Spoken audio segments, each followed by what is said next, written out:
watching me on my YouTube channel.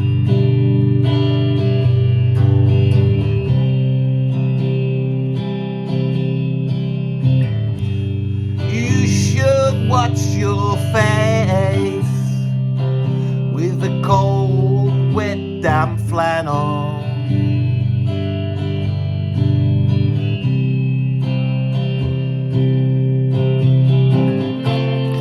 It's time to give up on everything. It's time to sell all your possessions and go and live in the woods.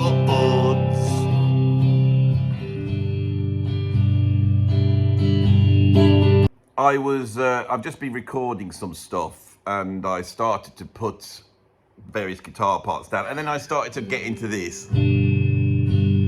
Very simple.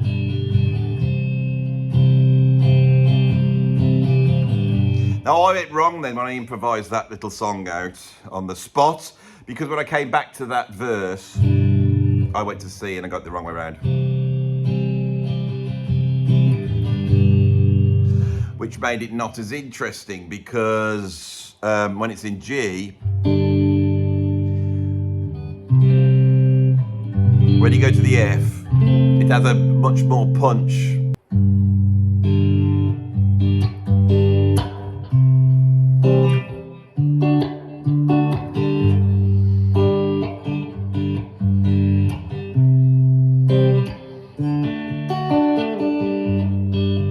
While you're watching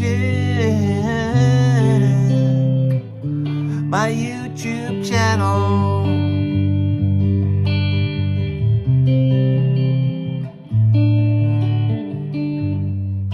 you should hide away behind my secret YouTube panel. Here comes the kick. Oh, the kick of the air. Oh, the kick of the air.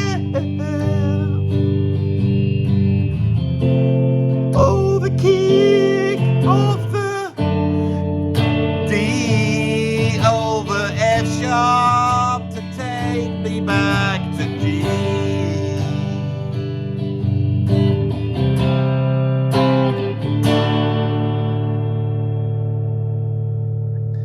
Now, what inspired this was an idea about musicians, and the idea that you don't need to know theory knowledge, you don't need to have skill on the instrument, you don't need to be able to play fast, you don't need to have a vocabulary, that somehow music is better when you just sort of feel it.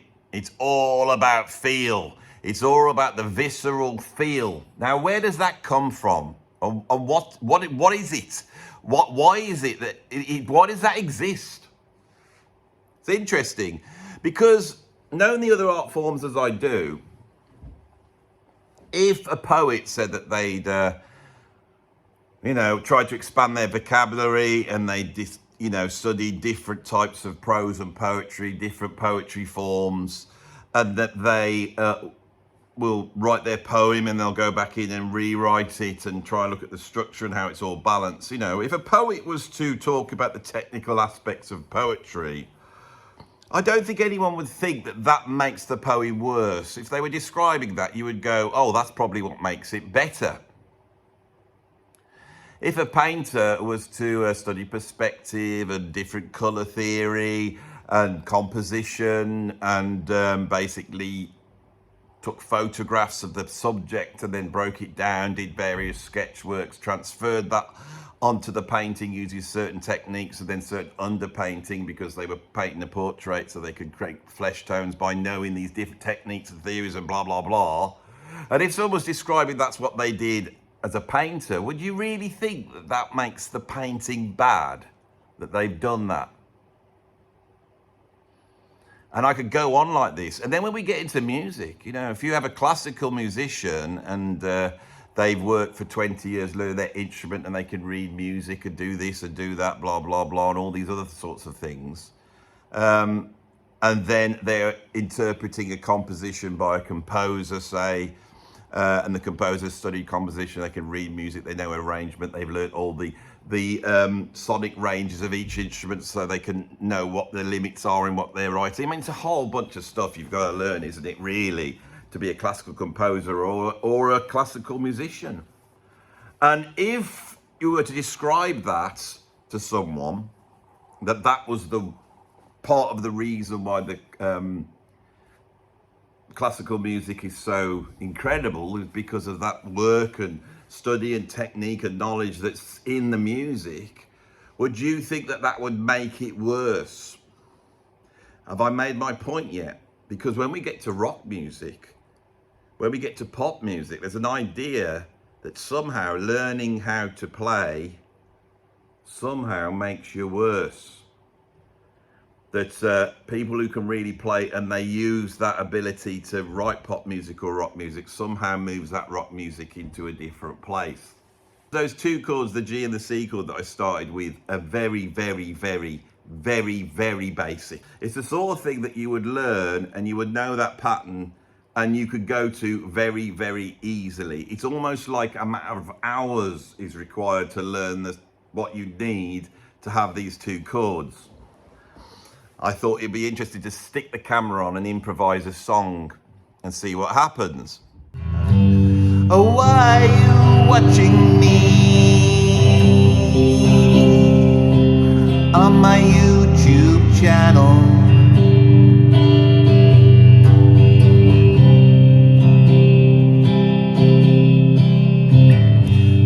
You should watch your face with a cold, wet, damp flannel.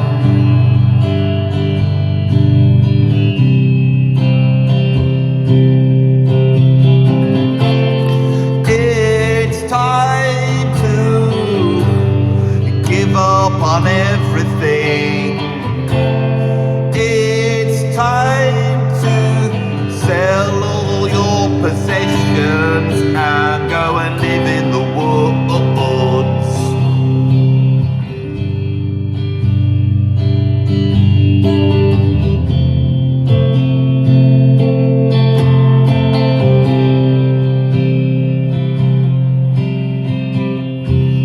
Why are you watching my YouTube channel?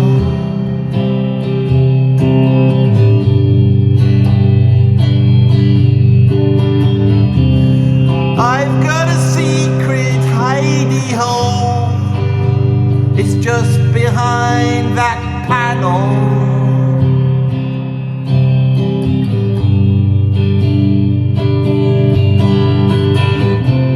One day I'll go inside and I'll try to hide away.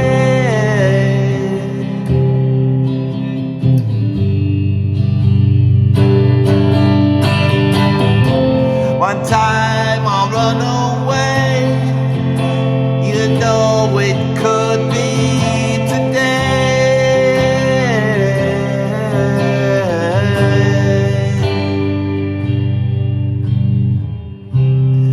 Let's all run away. Let's run away. Let's all run away. Run away.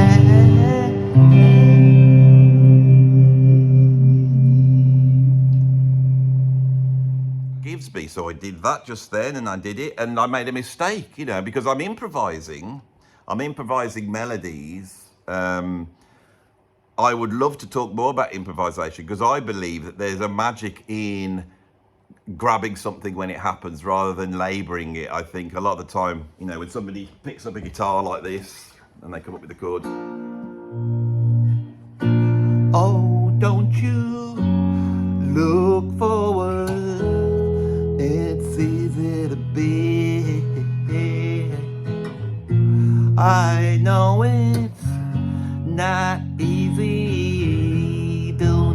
using weird chord changes there, right? But in the end, I'm relying on my improvisational abilities and the fact that I studied song structure and the idea of an idea about phrasing to come up with something. Now, I could record that down and then go away, come back a couple of days and listen to it, think, what's that idea? And often when you grab them quick like that, they really work. But I think that requires, you have to practice that to get to that point, you see. Now, when I did this tune,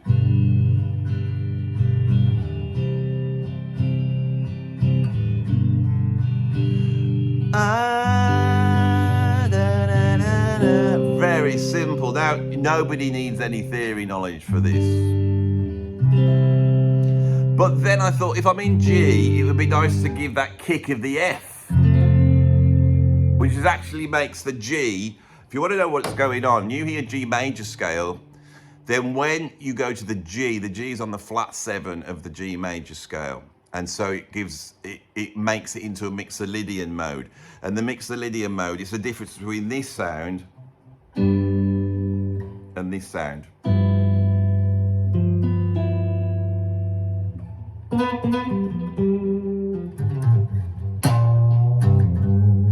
So there's a bluesiness, there's a funkiness there in that Mixolydian sound.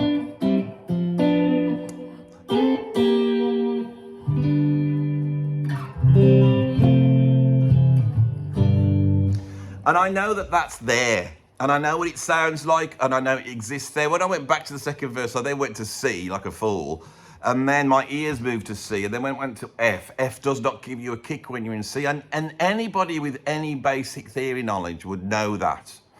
Now, when you go back to pre-rock and roll songwriting, you go to Cole Porter or George Gershwin, or Irving Berlin, or Rodgers and Hammerstein, any of those people, they are skilled composers. And so their harmonic framework is a lot more sophisticated. So they might be going something like this. Oh, don't you leave me now, 'cause I'm all alone. I don't want to go, it's that time, you know. That type of thing. Now, I couldn't hear that chord when I got to there, but basically, again, this is all quite, I wouldn't say simple, but major scale. And I can remember what I've just done because I know the theory of it. I can sort of see it. C major 7, and then I went to D flat minor 7 flat 5 to F sharp 7 sharp 5, and then took that to, you expected to go to the minor, but I went to, I think, the major, although I think I went to go to the minor first time, major. Now where can I go from this major? I could go to the 6 if I wanted. 6 could go to 2, but I'll make it a dominant to take me to this G7. Take the G7 up a minor 3rd. Tritone substitution to that D, and then I could go to D flat, minor 7 flat 5, back to the F sharp 7 sharp 5, and then I will hit my A. Sorry, my B major. Again, that's very simple harmony. It's nothing. It's much more complex than what you would get in the sort of open chord standard songwriting affair. Now, there was a time when the general public listened to all the pop music that they listened to was that sophisticated and more sophisticated. If we were to take probably the most famous song of the 20th century, which is, I would say, Summertime by George Gershwin, that actually starts, the actual voicing of that, it's an A minor, so this is an A minor sound. But Gershwin has it, he has no 5, he has a minor 3rd, no 5, which is, doesn't put that one in, but he puts in this, that's 6. And then he moves it up to here. And that 6 really should be there. If it was in the same key of A minor, it should be this. Can you hear that? But he doesn't do that, he does this.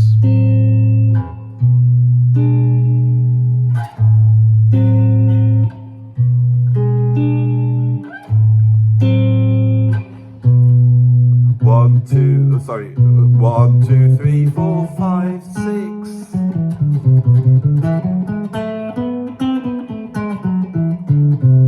That's the scale that goes there.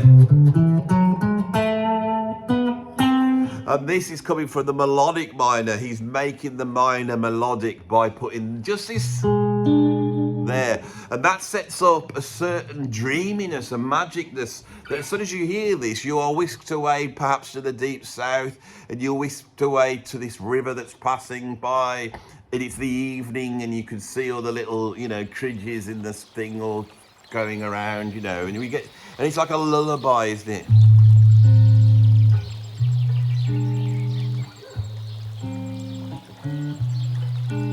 Summertime,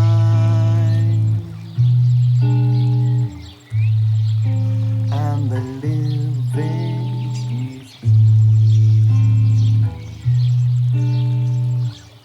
Really simple in a way. Fish are jumping. Now here, he goes to the same thing here on the 4 chord. Fish are jumping, and the garden is high. And then it goes to the 5 chord. So this here is basically, it's like a blues. So not only does he give you this sort of weird dreamy likeness, but when he goes to that 4 chord, you feel a blues. And he is telling with the chords exactly what the story is. We are now in the South. We were talking about, African-American slave experience. We've got the jazz, we've got the blues. We've also got, you can feel the temperature. This is the genius, of brilliant songwriting. So he does this, is fish are jumping. I'm gonna go to E minor there. And the curtain is high. Back to the beginning. Summertime, and the living is easy. We're in the minor, then he does this, and he moves you to the major. And hush, little baby, don't you cry. And then back to, and there's that major bit there. Now I think that is quite sophisticated. In terms of melodically,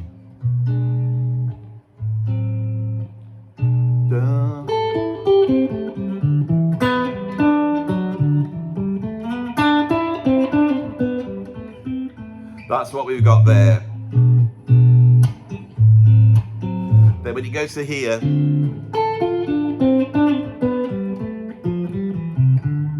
and then here,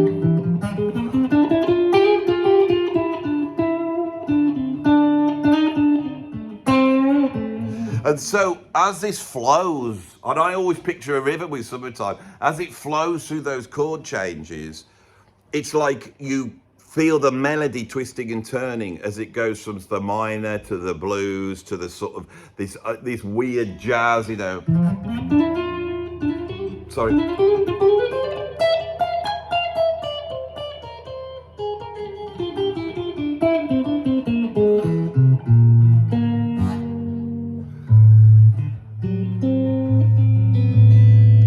So my point is that the argument that the audience, they can't hear chord changes like that they don't understand them.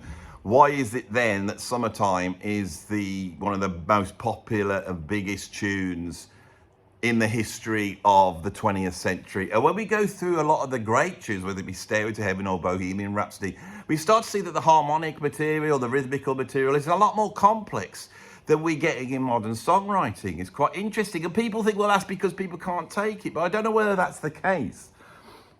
I wonder whether what's actually happened is that as popular music has developed through the 20th century, there emerged this idea that the quality and the worth is somehow in the visceral experience of someone who doesn't know what they're doing, but is able to express themselves in a sort of innate way. In an innate way. Like it's just inside them, right? They didn't need to have any study lessons. They didn't need to do that. It was just there, right? Now, I think this is the conflation of two ideas. If we go back to European classical music and we look at Bach, Bach is a genius, right? And it's astonishing what he is doing with the compositions, but Bach would not have believed that it was him that was doing it. A lot of music that was not folk music, but was sort of more elevated, say, let's call it art music, in many cultures was seen to be a revelation of God's rich tapestry, the universe. Now, in Western European thought, this goes back to Pythagoras, who was studying harmony and the ratios that exist within harmony because he believed it would tell you the basic structure of the universe. That idea is so supplanted through Western European thought, and I'm not just talking about music. If you say something's irrational, it means it is without ratio, so it's not following the harmonic ratios that exist within here. Here's a string, here's some harmonic ratios. Those different notes, they all exist within the one note when you strike that note. This is precisely what Pythagoras was studying, because that wave is wobbling and it's waving. It's got overtones which belong in, that they relate in terms of the frequency as ratios, whether it be 2 to 3 or 3/5 or whatever it is. That's not important to understand my point today, and I don't want to get bogged down with that. My point here is the fact that the idea of harmony, Western European harmony, revealing something about the universe is massively powerful. So by the time we get to Bach's time, this is still there. If you look at Indian classical music, there's the same idea that those ragas, which are the scales, the harmonic structure of those pieces, somehow reveal something in the universe. And the artist or musician is a conduit to that, who is trying to reveal that. And that's what Bach thought. With the establishment of the Enlightenment in Western Europe, we get this idea of the artist now. And the personality of the artist sort of emerges. It's like suddenly it's not the revelation of God's universe. It's the genius of Beethoven, the genius of Mozart. And by the time we get to the 19th century, this has become a cult of personality. And you have people like Chopin or Paganini that are virtuoso musicians. And this is allied almost to having supernatural powers, and dark supernatural powers. Maybe their person sold to the devil, or in Paganini's case, they are actually satanic in their demeanor. Okay. With the Enlightenment comes the idea of a sort of Garden of Eden-esque utopia that once existed, that we've sort of fallen from grace, and that human beings once existed in a sort of utopian paradise back when they were just savages, but they weren't just savages, they were noble savages. So over in France, it would be the French who come up with this idea. Rousseau comes up with the idea of the noble savage. This is someone who they're full of worth in their closer to nature, closer to reality existence. There is a wisdom that we have sort of lost. I think it was it Hume who then said, no, it was a brutal life and people lived by tooth and claw, and it was, which is the reality. We know that that's the reality. But this sort of idea comes out, and if I say it's a romantic idea, it's colliding with the romantic ideas of the mid-19th century. So we have this idea of the noble savage, that they are closer to nature and more wise. This has really established ourselves in modern thinking with Native Americans, that Native Americans have some sort of wisdom that we need to tap into, and that the sort of European colonial imperialist powers went in and destroyed all that, and we lost all this wisdom that was there. There's never a mention that the Indian nations were as cruel and as evil as the colonial invaders, that they cannibalized people and killed them and tortured them and raped people, and they were no better or no worse. But this idea of the noble savage emerges. Now, one thing that frustrates me much with the history and jazz of blues is that when we look at the actual history of jazz, there is a stress that happens in that history in the 19th century. The slaves are emancipated in 1865. They have a whole ton of freedoms that they never had before.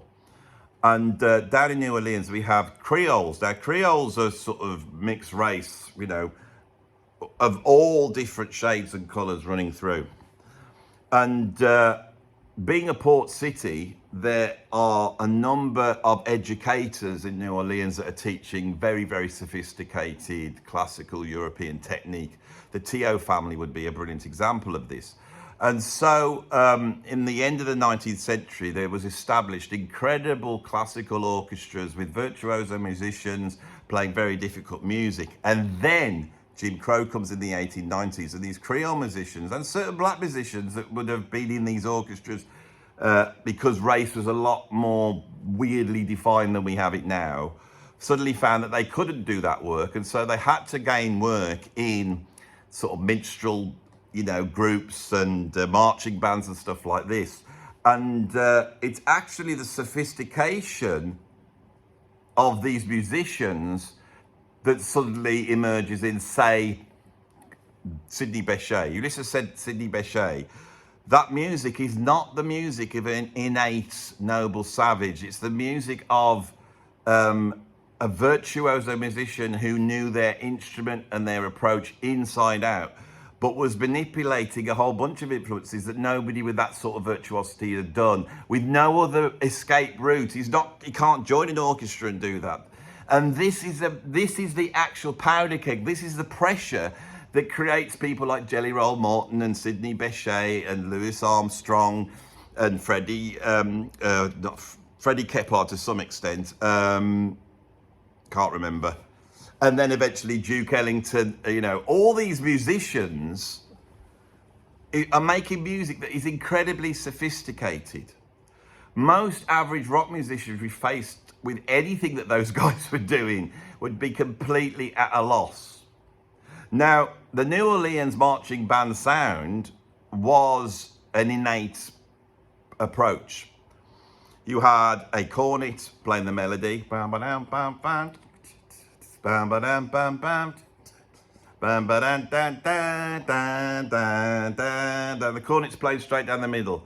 And then the bass end is covered by the trombone, which you can walk with. People can walk with this. Bam, ba-dam, boom, boom, boom, a booga, boom, boom, boom, boom, boom, a booga, boom, boom, boom, boom, boom, boom, boom, boom, boom, boom, boom, boom, boom, boom. Now, to do that, you have to have studied your harmony.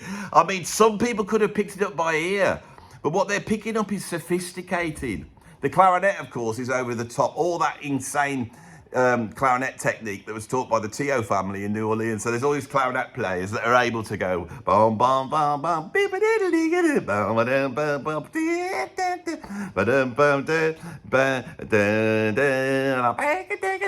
now once you've got that front line of those three horns, they're marching down the road, right? You might have a snare drum and a bass drum backing it, but boom, boom, that marching is coming from. That's coming from Sousa marching. That's a straight 2/4 march.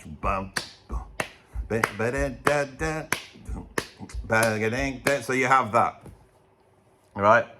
The next thing is, it'd be nice to hold it together with, with some chords. So the banjo, which is a really interesting instrument, which is an adaptation, I think, of an African string instrument colliding a little bit with an acoustic sort of Spanish guitar, maybe even a Hawaiian guitar, I think.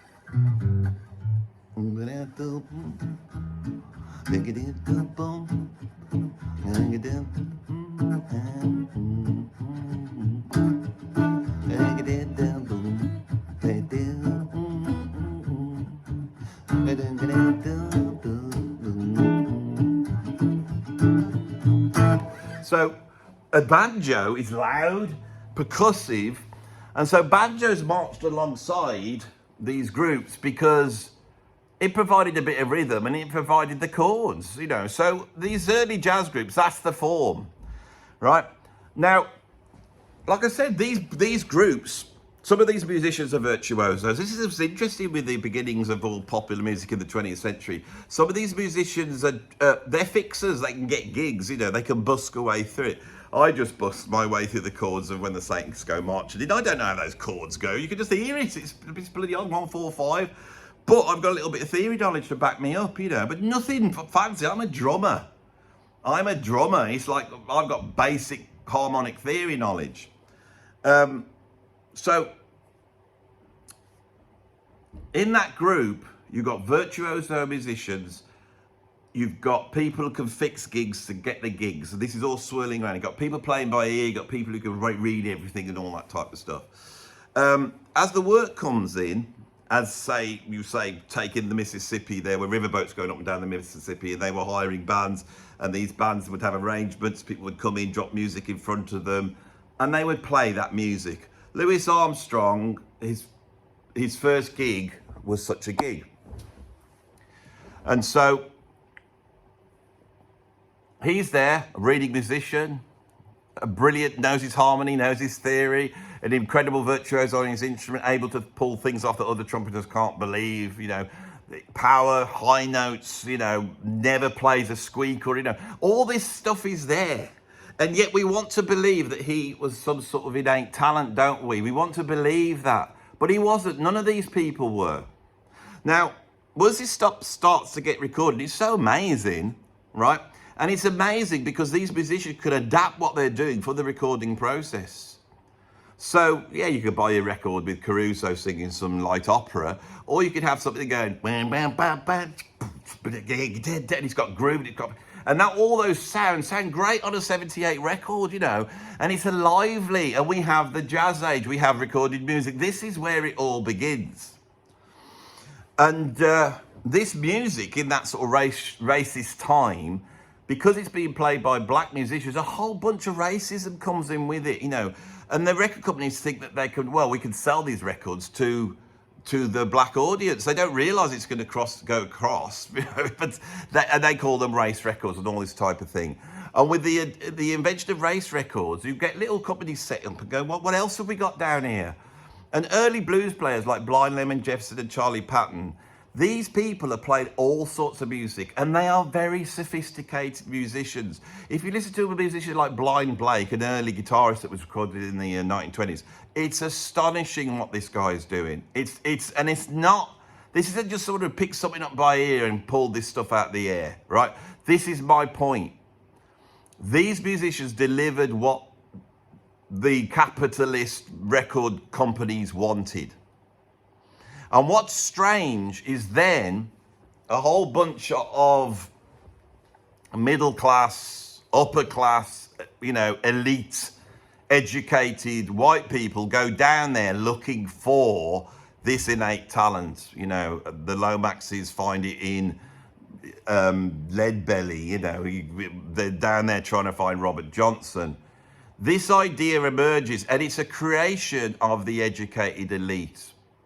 We have discovered something, and this is the word which really hovers over this video.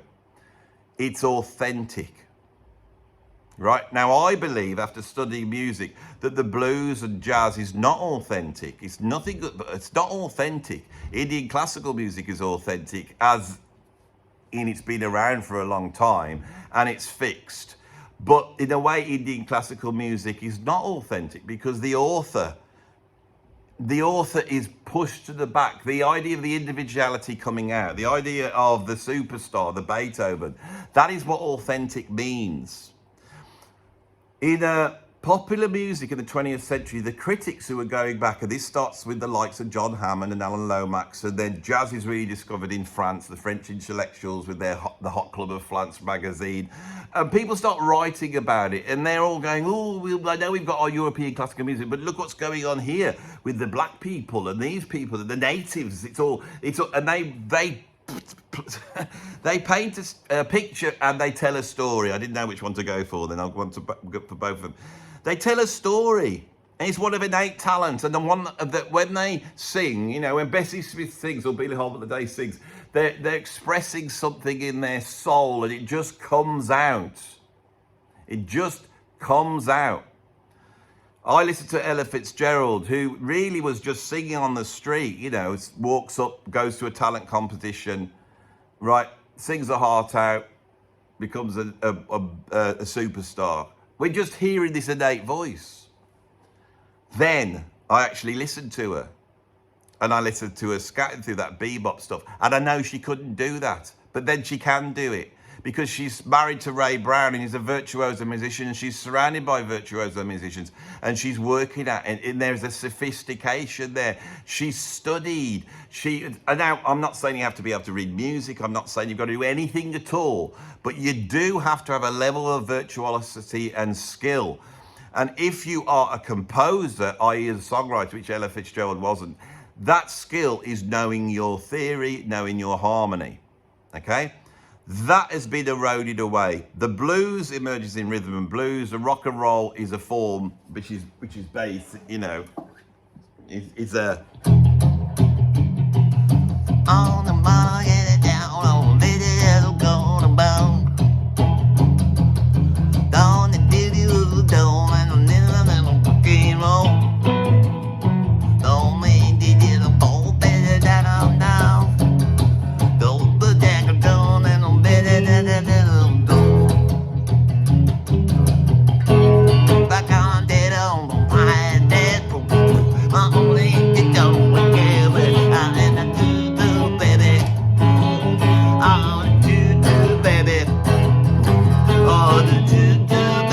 I'll get it in the record.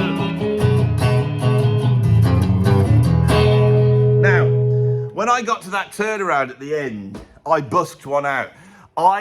As I was singing that, I thought, but nice to do a turnaround. I don't know it. You know, the turnaround would be something like this. It would be.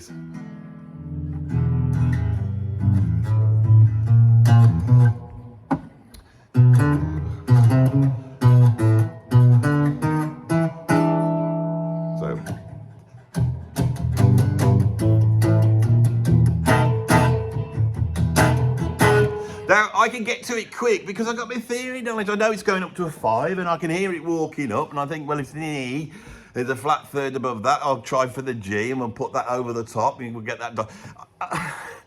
My point here is that maybe there are people out there who are geniuses, and maybe they can pull stuff out the bag, and, you know, there is innate talent.